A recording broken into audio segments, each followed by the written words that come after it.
What is plasma and how is it used? While many people are aware of the need for blood donation, the importance of plasma donation is largely unknown and does not receive the same level of public attention. Plasma comprises about 55% of human blood and consists of water, salts, enzymes, antibodies, and other proteins. Essentially, everything except red and white blood cells and platelets.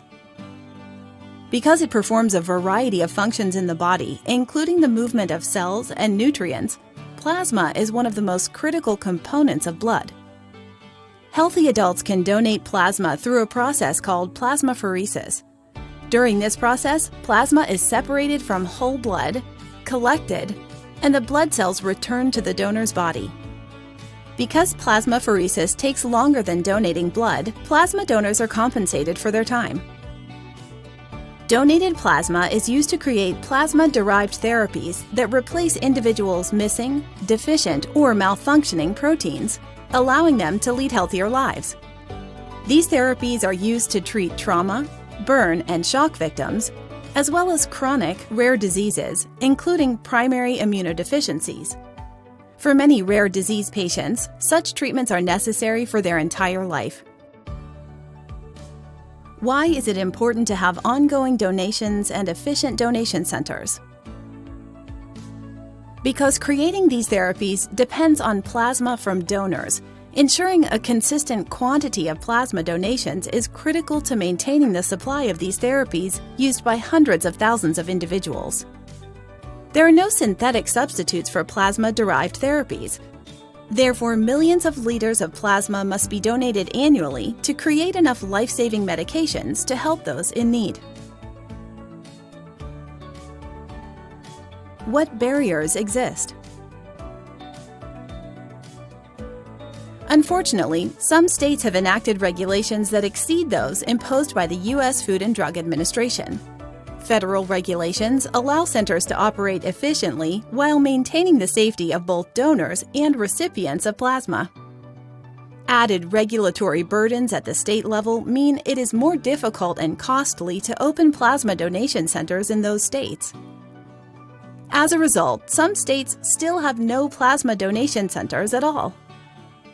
Harmonizing state regulations with the federal standard would remove these barriers and allow plasma donation centers to operate in all 50 states. At the federal level, a recent policy change enacted by U.S. Customs and Border Protection has adversely affected cross-border plasma donation. In June 2021, this agency made the determination that B-1 or B-2 visa holders could not be compensated for their time while donating plasma. Previously, these individuals were free to donate plasma and be compensated for their time. IDF estimates that up to 10% of the U.S. plasma supply comes from Mexican nationals who donate across the border with B-1 or B-2 visas. This barrier to donation could significantly limit the source plasma supply. As of September 19, 2022, the United States District Court has temporarily prevented this ban from being enforced. We are hopeful that this policy will be permanently struck down so that individuals from Mexico can continue to donate plasma. What can you do to help ensure an adequate number of plasma donations and plasma donation centers across the country? Many individuals still know little about plasma donation and its importance.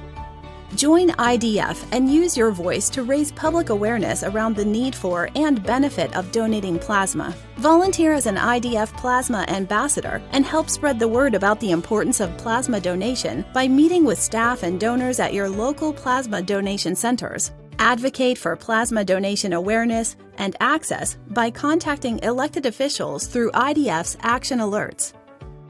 Join the Plasma Hero campaign by donating plasma and telling us your story. Visit plasmahero.org to learn more.